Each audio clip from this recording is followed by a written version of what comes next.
Kinabahan ng kalaban ng mag-alatimak si Dwight Ramos. Gulat itong coach ng Poland sa ginawa ni Dwight kalaban ang Rodman wannabe ng NBA na si Jeremy Sochan. Nagising sa mura ni Coach Tim Cone. Last friendly game ng Gilas Pilipinas kontra sa World's number 15 ang Poland kalaban mga idol ng ating kababayan ng NBA player na si Jeremy Sochan. Magang naging aggressive si Kai Sotto, hindi kagaya sa laban kontra Turkey. Nagtala kaagad ng 6 points si Kai at hindi na foul trouble. Better performance for the 7-footer center ng Gilas Pilipinas. Mukhang na-surprise yata ang Poland dahil natambakan natin ang home team ng 7 points dito sa first quarter, 19-14 dahil na rin sa depensang dala ni Chris Newsome. Noong nakaraan, tinambakan lang ng Team Poland ang New Zealand ng halos 30 puntos, 88-59. Last 2 minutes ng opening frame mga idol, umabot pa ng 9 points ang lamang ng Gilas Pilipinas dahil sa back-to-back field goal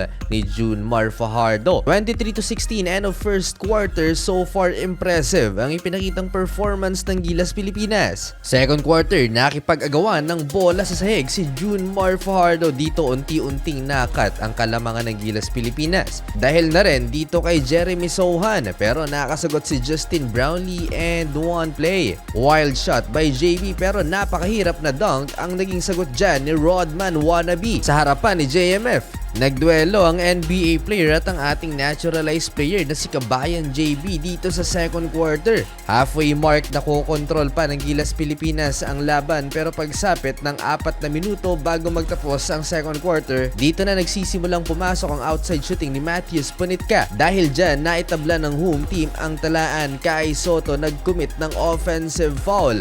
Napunta na tuloy sa kalaban ng momentum. Hindi nagustuhan ni Coach Tim Cone ang ginawa ni Kai Sotto. Last 1 minute lamang na ang kalaban, Dwight Ramos nakapagtala ng much needed 3-pointer pero si Kai Sotto ulit nag-commit ng turnover, offensive foul for Kai. End of first half, lamang na ng tatlo ang Poland, 41-38. Third quarter, bahagyang lumambot ang depensa ng Gilas Pilipinas. Dito nakalamang ng 8 ang Poland at napatawag kagad ng timeout si Coach Tim Cone.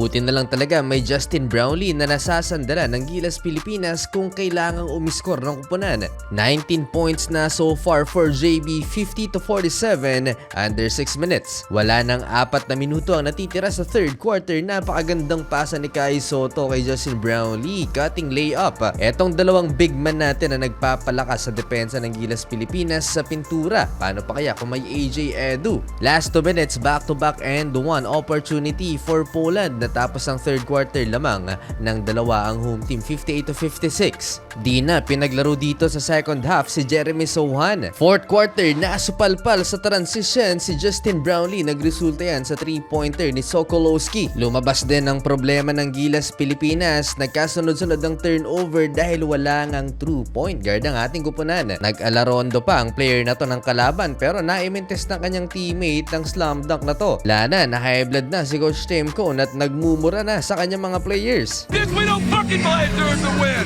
It's bullshit, fellas! Tinamad kasi dito sa fourth quarter ang mga Pilipino, mga idol, kaya ganun na lamang ang galit ni Coach Tim Cone. Pagod na ang Gilas Pilipinas, etong si Justin Brownlee na lang din halos ang kumakana. Plus nagpaulan pa ng 3-pointers ang kalaban. Naubos ang gas ng Gilas Pilipinas, kinakapos lagi sa fourth quarter. Ayaw pang sumuko ni Justin Brownlee, buhay pa 3-pointer. Pero teka, mukhang may pag-asa pa ang Gilas Pilipinas dahil itong si Dwight Ramos mukhang nagising sa mura ni Coach Tim Cone. 4-point play opportunity pero naimintis ang bonus free throw. Grabe itong si Dwight Ramos sa crunch time, nag-alati mga idol, magkakasunod ang kanyang puntos at napa-take over para sa ating kupunan. Kinabahan doon ng Poland at biglang napatawag ng timeout mga idol. Nagulat yung coach ng Poland kay Dwight mga idol pero sa huli kinapos ang Gilas Pilipinas. Natapos ang laban, 2 lang ang lamang ng kalaban, 82-80.